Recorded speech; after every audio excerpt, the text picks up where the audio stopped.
frustration, physical pain, mental pain, whatever it is, they start to atrophy. And then as you start to develop creativity, good music, good friends, good wine, whatever way you want to be creative, then as you move forward, why you simply start moving away from the pain pathways. But the hardest part is if you're trying to fix yourself, you must have put your hand right into a hornet's nest because you're simply stirring up what already is. Gotcha. I think that was a very clear part. But how does what part does anxiety play in pain? So it turns out anxiety is the pain. So all physical sensations, sound, touch, taste, feel, can be pleasant and give you reward chemicals and you feel relaxed. They all can be unpleasant, bright lights, loud sounds, etc., and you feel startled and protective. Your body feels adrenaline, then you feel anxiety. So when you feel anxiety, you're just feeling a chemical response. Turns out that anxiety is not a psychological issue. It's a neurochemical response to sensations. Thoughts do the same thing. Positive thoughts give you reward chemicals and you feel relaxed. Unpleasant thoughts give you adrenaline and cortisol, then you feel anxious. So thoughts are the same sensory input as the other physical sensations. You have the same chemical response and you feel anxiety. So it turns out that anxiety is just a chemical reaction to sensory input, and humans have a problem in that they cannot escape their thoughts. So if you experience them, suppress them, or mask them, they continue to get stronger as you get older. And so probably the basis for chronic pain is actually thoughts. As you get older, thoughts tend to get more entrenched, more embedded, and stronger. And then that's why as you do simple mindfulness tools, meditation tools to start decreasing the body's adrenaline, you actually start feeling less anxious.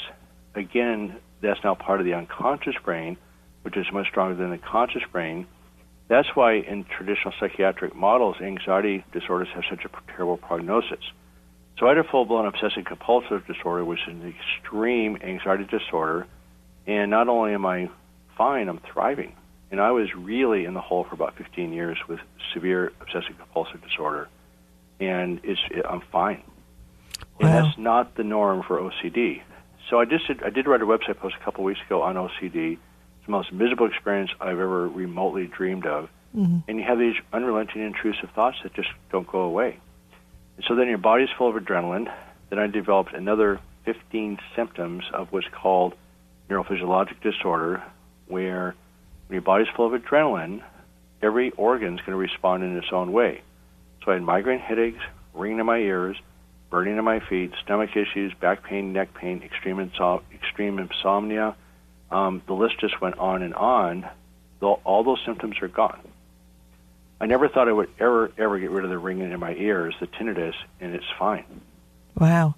What other success stories have you heard? People that possibly had surgery on their timeline, and then they started practicing the exercises that you recommend, and have they come back to you and said, I'm not even thinking about a date for that surgery yet. I'm feeling good. Do you get a lot of feedback from people that you've met? Oh, yeah. I mean, it happens every week. I just had 2 patients this week cancel surgeries.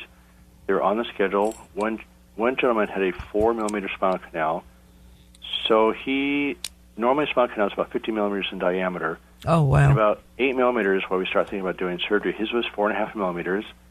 And he had a language barrier I did not think he would engage. I thought his prognosis was not very good. So I was planning on doing the surgery. By the way, I do a lot of surgery. Mm-hmm. But we always do these processes before the surgery. And he came back in last week, and he was smiling, and his leg pain was gone. He was back dancing twice a week and walking as far as he wanted to walk. And he had started the right exercise, the relaxation, and he just had the biggest smile on his face. The fun part of the project is people's anxiety drops, and they can quit. They feel like they're not under assault anymore. And again, as the anxiety drops, the adrenaline drops. I'm sorry, I said the way around. As the adrenaline drops, the anxiety drops. But we also know in animal studies that when you're full of adrenaline, that it increases the conduction of the nerves, so you physically feel the pain more, and of course you have more anxiety. So he was just delighted. I also have 60 patients now, at least, who were on the surgical schedule with severe surgical problems, ready to go, and they canceled the surgery because their pain disappeared. But some people do go to surgery, and we find out if we do these tools before surgery that the results have just been spectacular. In other words, I don't see those failures anymore that I used to. And now, and looking backwards, I think what was happening was equivalent of phantom limb pain, where you had the pain pathways embedded. I was doing a structural intervention for a neurological problem, and it just didn't work. So now when we do these neurological interventions before surgery, our surgical results have just been spectacular. Wow.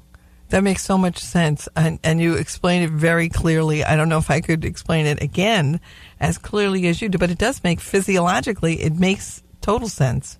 Right. It's really just about optimizing the body's chemistry. And yeah. Again, physical conditioning does that, sleep does that, calming down the nervous system does that. So they're just ways of optimizing your body's chemistry and just feel better. It's also been extremely interesting, like I said before, I didn't quite finish that thought, is that mental pain and physical pain are processed the same way, and they really are equivalent entities. And the fun part, though, is when I give people a choice of getting rid of their physical leg pain or arm pain versus getting rid of their anxiety, as you might imagine, almost everybody wants to get rid of their anxiety.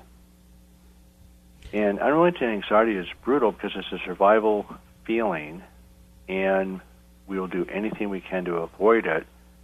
When you can't escape it, it just tortures people. And especially the way they perceive it, right? I mean, that's also something that can be controlled. When people do can I stop you for a second? Yeah. So, again, you can't control anxiety. It's against the unconscious brain. So it's actually learning to live with it. And as you learn to live with it, then it starts losing its power. So becoming comfortable with unpleasant sensations, paradoxically, those sensations quit controlling you. And pretty soon they start to atrophy to the point anxiety is part of life, otherwise you wouldn't survive. Right, exactly. And I know I'm being picky, but again, it's such a critical point in this process is everybody wants to control anxiety. We don't like it. I still want to control it, even now. But you just can't. And once you understand that you can, all this energy you spent trying to control something that's not controllable allows you to move a different direction very, very quickly. Right, and we do need anxiety. We really do need it to survive. So it's not a bad thing. It's putting it kind of in a very positive work for me kind of a place. Right. How about the people, like you work with the patients, right? The people that have chronic pain come to you. And you're in a practice where I'm assuming, and I'm sure they are, that your whole team is on the same path that you are, so that your pre-op not testing, but your pre-op meeting includes some of this, taking control back of certain parts of the issue. But what about the people that come with them? Like a lot of times pain is really one issue for a person.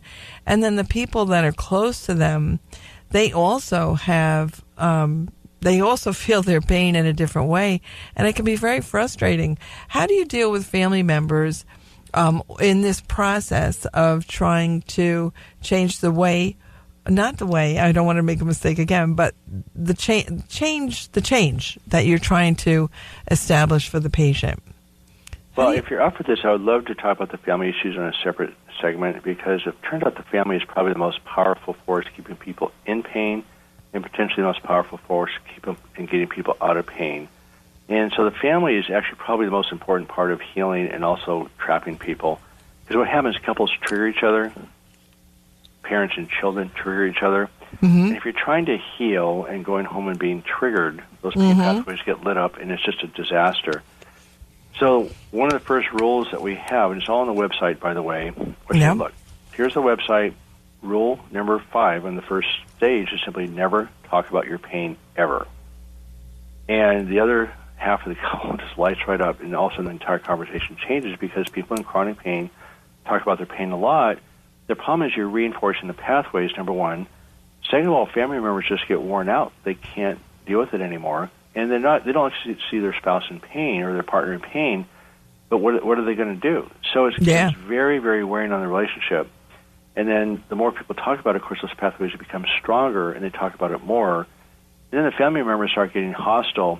And there's a research paper on over 100 couples where they pointed out they put little monitors on people, pain monitors, and just documented interactions. And they found out that often spouses didn't really believe that the partner was in pain.